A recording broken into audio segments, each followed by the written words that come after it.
Dear students, good morning all of you. आप सभी का एक बार फिर से सर्वोदय पब्लिक स्कूल की ऑनलाइन क्लासेज में स्वागत है।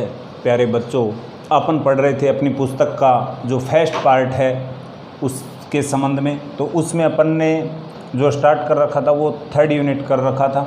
थर्ड यूनिट अपन पढ़ रहे थे जिसमें जो राजनीतिक विज्ञान की अवधारणाएँ हैं उनके बारे में अपन चर्चा कर रहे थे। और उसमें अपन ने जो पहला लेसन है वो पढ़ रहे थे उदारवाद, जिसमें उदारवाद है क्या उसके बारे में अपन ने इसके अर्थ के संबंध में पढ़ लिया था कि उदारवाद लिबरलिज्म शब्द से बना है, जिसका हिंदी रूपांतरण है लिबरलिज्म का, और जो लैटिन भाषा के लिबर शब्द से बना है, जिसका अर्थ होता है स्वतंत्रता या मुक्ति। उसके बाद में अपन ने पढ़ा था कि इसका जो प्रादुर्भाव किया था वो जॉन लॉक ने किया था, और इसके जो प्रकार थे वो अपन पढ़ रहे थे। तो उदारवाद के जो मैंने प्रकार बताए थे वो दो प्रकार बताए थे, यानी कि एक गतिशील अवधारणा बताई थी मैंने कि ये समय और काल के अनुसार समय समय पर इसमें परिवर्तन होता रहा है, और इसी आधार पर इसको अपन ने दो भागों में डिवाइड किया था। एक परंपरागत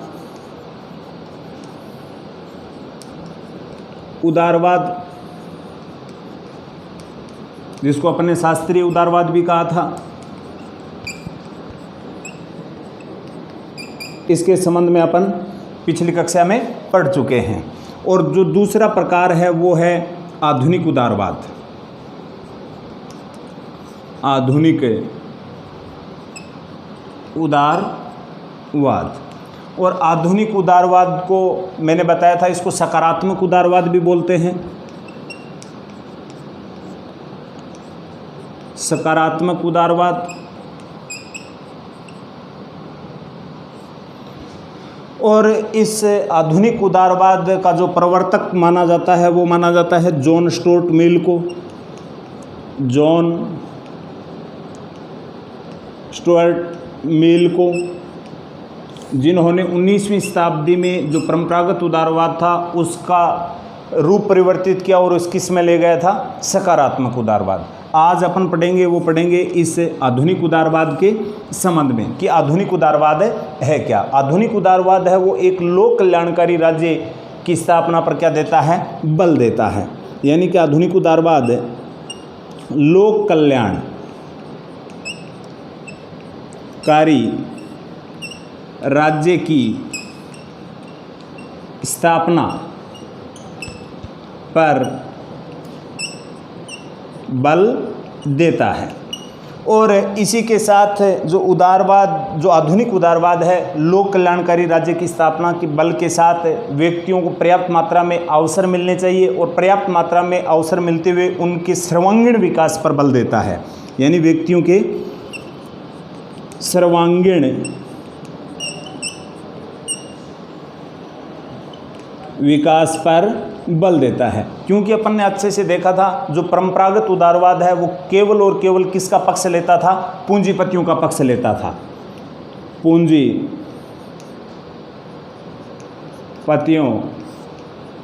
का पक्ष लेता था। और उसके बाद में अपन ने अच्छे से देखा था 20वीं शताब्दी में मार्क्सवादी अवधारणा आई, और साथ में ही एक साम्यवादी अवधारणा आई, जिन्होंने इस पूंजीपतियों का एक प्रकार से खिलाफत की थी। उस पर विभिन्न प्रकार से अपन कह सकते हैं कि इनको रोकने का प्रयास किया था, पूंजीपतियों का, जो एक प्रकार से गरीबों का क्या कर रहे थे, शोषण कर रहे थे। और जो मार्क्सवादी अवधारणा है और उस जो विचारधारा है उससे ही भयभीत होकर एक प्रकार से उदारवाद के अंदर भी कुछ सुधार हुए, जिसमें अपन कह सकते हैं कि एक प्रकार से जो मार्क्सवादी विचारधारा है उसके भय के कारण दुबी जुबान से पूंजीपतियों के साथ साथ किसका समर्थन करने लग गए, गरीबों का। क्योंकि अपन अच्छे से जानते हैं परंपरागत उदारवादी जो विचारधारा है उसके परिणाम स्वरूप अपने समाज के अंदर दो वर्ग आए थे। एक तो पूंजीपतियों का वर्ग, पूंजीपतियों का वर्ग, दूसरा था मजदूर वर्ग, या अपन कह सकते हैं गरीब तल का। तो इस परंपरागत उदारवाद के अंतर्गत सत्ता में जो प्रभाव था वो केवल किसका था, पूंजीपतियों का था, और इनकी अनदेखी की जाती थी, किनकी, मजदूर वर्ग की। तो इस मजदूर वर्ग को न्याय दिलाने के लिए मार्क्सवादी या साम्यवादी जो अवधारणा आई थी उससे के भय से कि पूंजीपतियों का तो अब क्या होगा, नाश होगा, तब ये आधुनिक उदारवाद के अंदर परिवर्तित होता है और ये किसका पक्ष लेता है, फिर मजदूर वर्ग का लेता है और इस पूंजीपति वर्ग पर क्या करता है, कर की वकालत करता है, कर की वकालत करता है। और इस संबंध में जो अपना आधुनिक उदारवाद है, इसके अंदर ही एक विद्वान हुआ है हर्बर्ट स्पेंसर। उन्होंने इस उदारवाद के संबंध में कहा था, हर्बर्ट स्पेंसर ने, कि जो उदारवाद है, यानी कि इस उदारवादी अवधारणा के संबंध में ही लिखा था हर्बर्ट स्पेंसर ने। वो क्या लिखा था कि उदारवाद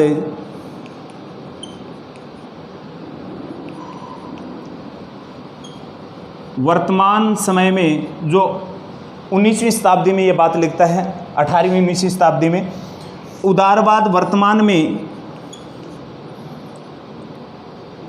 तो राजाओं की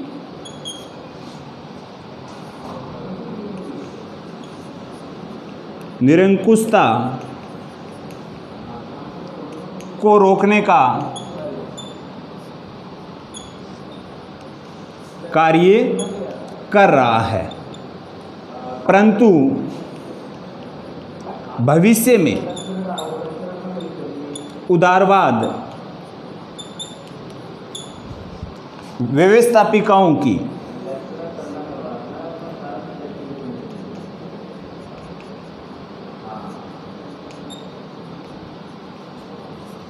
शक्ति को क्या करेगा, सीमित करेगा।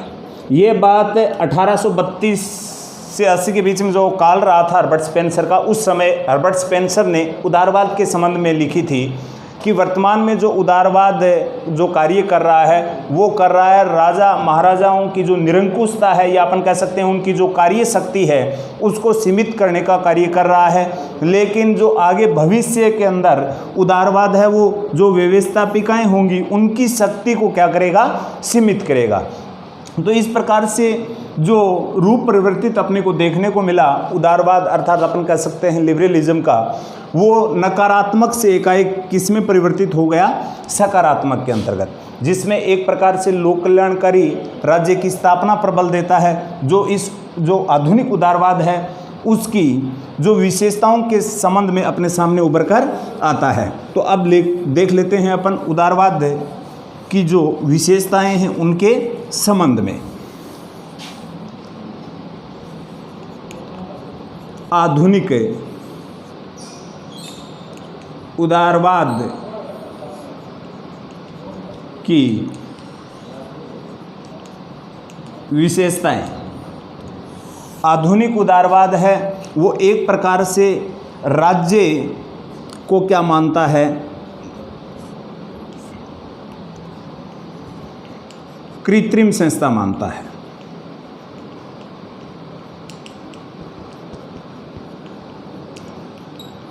यानी कि आधुनिक उदारवादियों का मानना है, जो पहले एक प्रकार से पॉपशाही की विचारधारा है और है, उसके अंतर्गत यह कहा गया था कि राज्य है वो किसके द्वारा निर्मित है, देवताओं के द्वारा निर्मित है, जो देवीय सिद्धांत कहता था। लेकिन ये कहता है कि जो राज्य है वो एक समझौते के तहत हुआ, उसमें एक कृत्रिम संस्था मानता है, जिसमें राज्य का कार्य है लोगों का कल्याण हो, जिसमें सभी प्रकार से उनको स्वतंत्रताएं देकर व्यक्तियों का क्या हो, सर्वांगीण विकास हो।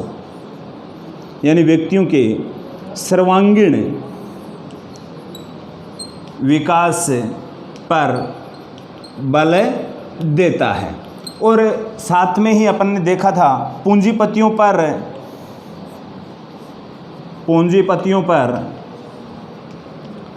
कर की वकालत कर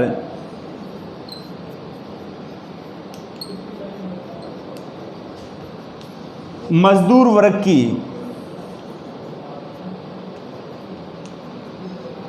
वर्ग के उत्थान की बात करता है। साथ में ही व्यक्ति की स्वतंत्रता पर बल देता है, उस पे अपने विकास के लिए एक प्रकार से स्वतंत्र रहने पर भी बल देता है, लेकिन साथ में कुछ युक्त बंधन की भी बात करता है। और इसी संबंध में अगर अपन देखते हैं इस उदारवादी विचारधारा की विशेषताओं के अंतर्गत ही, तो जो व्यक्तियों की जो मूलभूत आवश्यकताएं होती हैं उनके संबंध में भी ये आधुनिक उदारवाद है वो क्या करता है, वकालत करता है कि जो व्यक्ति की मूलभूत आवश्यकता हैं, मूलभूत आवश्यकताएं, उस पर भी बल देता है आधुनिक उदारवाद। और इसी के साथ अगर अपन देखते हैं तो जो आधुनिक उदारवाद है वो बाजार व्यवस्था के स्थान पर मिश्रित अर्थव्यवस्था पर बल देता है। यानी जो बाजारवादी अर्थव्यवस्था है उसके स्थान पर जो बाजारवादी अर्थव्यवस्था है उसके स्थान पर मुक्त या अपन कह सकते हैं मिश्रित अर्थव्यवस्था पर क्या देता है, बल देता है। मिश्रित अर्थव्यवस्था के अंतर्गत अपन कह सकते हैं कि जो पूंजीवादी और जो समाजवादी अर्थव्यवस्था है उसका जो मिश्रित रूप है वो क्या कहलाता है, मिश्रित अर्थव्यवस्था। तो इसके ऊपर बल देता है। तो ये कुछ एक आधुनिक उदारवाद की अपने सामने कुछ विशेषताएं उभर कर सामने आती हैं, ये भी अपने को ध्यान में रखनी है। इसके साथ ही इसकी आलोचना भी होती है कि ये एक मात्र सामाजिक न्याय की स्थापना के नाम पर मात्र क्या है, ढकसोला है। यानी एक प्रकार से लोगों को भ्रमित करने का क्या किया गया है, प्रयास किया है। बाकी ये किसका समर्थक रहा है, पूंजीपतियों का समर्थक रहा है। इस प्रकार से इसकी आलोचनाएं भी हुई हैं आधुनिक उदारवाद की। अब देखते हैं जो उदारवाद है उसके अंदर जो जॉन लॉक का दर्शन है उसके बीच में जो संबंध है वो कैसा है कि जॉन लॉक ने जो उदारवाद है उसके संबंध में क्या बताया है। यानी उदारवाद व लॉक का दर्शन इम्पोर्टेंट है, ध्यान रखना है, ये भी पूछा जा सकता है। तो इस उदारवाद के अंतर्गत जो जॉन लॉक का दर्शन है उसके अंदर ये स्पष्ट किया जॉन लॉक ने कि राज्य का जो निर्माण हुआ है, राज्य का निर्माण वो एक समझौते के तहत हुआ है। यानी जो समझौतावादी सिद्धांत जो अपन ने 11th क्लास के अंदर पढ़ा था कि विभिन्न लोगों ने आपसी एक समझौते के तहत राज्य का निर्माण किया और किसी व्यक्ति को सत्ता सौंपी और उसके तहत वो उससे को अधिकार अपने संपूर्ण दिए और उससे वो वापस क्या करते थे, प्राप्त करते थे। इस प्रकार का एक क्या हुआ था, समझौता हुआ था, समझौता हुआ था। तो जॉन लॉक यही कह रहे हैं कि राज्य का निर्माण हुआ था वो क्या हुआ था, एक समझौते के तहत हुआ था, समझौते के तहत हुआ था। और इस समझौते के तहत यह भी स्पष्ट किया गया कि अगर राज्य है वो व्यक्तियों की जो पूर्व शर्तें थी उनका उल्लंघन करता है। यानी कि जो समझौते के तहत व्यक्तियों ने पूर्व में जो शर्त रखी थी अपने सर्वांगीण विकास के संबंध में, उन शर्तों का अगर राज्य क्या करता है, उल्लंघन करता है, तो राज्य के विरुद्ध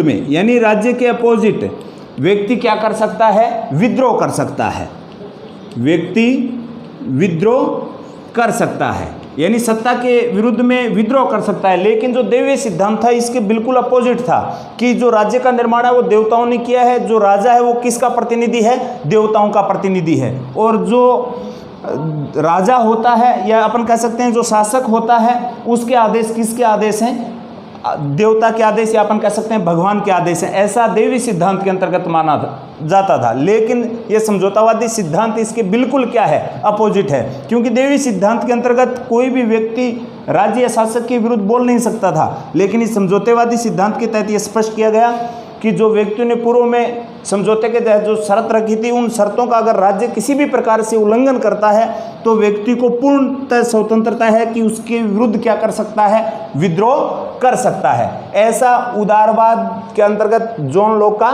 दर्शन अपने को दर्शाता है। साथ में ही यह स्पष्ट किया कि कानूनों का जो आधार है वो क्या है, विवेक है। यानी कि जो भी कानून होंगे उनका जो आधार होगा, कानूनों का आधार वो क्या होगा, विवेक होगा।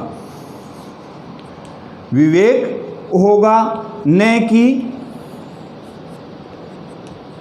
आदेश। यानी कानून जितने भी माने जाएंगे वो केवल और केवल किसके आधार पर, विवेक के आधार पर, बुद्धि के आधार पर, न कि आदेश के आधार पर। यह भी जॉन लॉक ने बिल्कुल क्या किया था, स्पष्ट किया था। साथ में जॉन लॉक ने यह भी कहा था कि वही सरकार सर्वश्रेष्ठ है जो सबसे कम समय तक क्या करती है, शासन करती है। यानी कि जॉन लॉक ने कहा था वही सरकार सर्वश्रेष्ठ है जो सबसे कम समय तक शासन करती है। तो यहाँ से 1 नंबर के रूप में क्वेश्चन पूछा जा सकता है कि वही सरकार सबसे श्रेष्ठ है जो सबसे कम समय तक शासन करती है, यह कथन किसका है, तो जॉन लॉक का है। यह अपन को ध्यान में रखना है। जो किस में प्रदर्शित किया था, उदारवाद के अंदर प्रदर्शित किया था। साथ में इसने यह भी दर्शाया कि जो व्यक्तियों के संबंध में जो राज्य की उत्पत्ति हुई थी वो व्यक्तियों के अधिकारों के संरक्षण के लिए हुई थी। यह बात भी किसने कही थी, जॉन लॉक ने कही थी। और इसी के साथ जो स्वतंत्रता तात्पर्य बताया था, जो सभी सत्ताओं से मुक्ति पाना था, जिसमें एक प्रकार से नकारात्मक स्वतंत्रता के संबंध में भी नहीं था। उन्होंने कहा कि साथ में व्यक्तियों के ऊपर कुछ युक्त बंधन भी होने चाहिए। यानी कि जो जॉन लॉक था उस बंधनों को क्या नहीं करता था, बिल्कुल स्वीकार नहीं करता था। वो कहता था कि जो युक्त बंधन है उन बंधनों का बिल्कुल भी क्या होना चाहिए, अभाव होना चाहिए। इस आधार पर अपन कह सकते हैं जॉन लॉक का जो विचार था वो एक प्रकार से किससे संबंधित था, परंपरागत उदारवाद के संबंध में था या शास्त्रीय उदारवाद के संबंध में था, या अपन कह सकते हैं जो नकारात्मक उदारवाद था उसके संबंध में इस जॉन लॉक के क्या थे, विचार थे। साथ में ही एक बात और स्पष्ट हो जाती है इसके अंदर कि सामाजिक आधार पर जो उदारवाद समाज को एक क्या मानता था, कृत्रिम संस्था मानता था, जिसका उद्देश्य व्यक्तियों के हितों को क्या करना था, पूरा करना था। वो एक प्रकार से आधुनिक उदारवाद के अंतर्गत आता था। लेकिन जॉन लॉक का दर्शन अपने को यही बात कहता है। तो इसी के साथ अपना जो उदारवाद का जो ये चैप्टर था वो पूर्ण होता है। बाकी का अपन जो समाजवाद अगला लेसन होगा वो पढ़ेंगे अपन आगे की नेक्स्ट कक्षा में। आज के लिए इतना ही, धन्यवाद।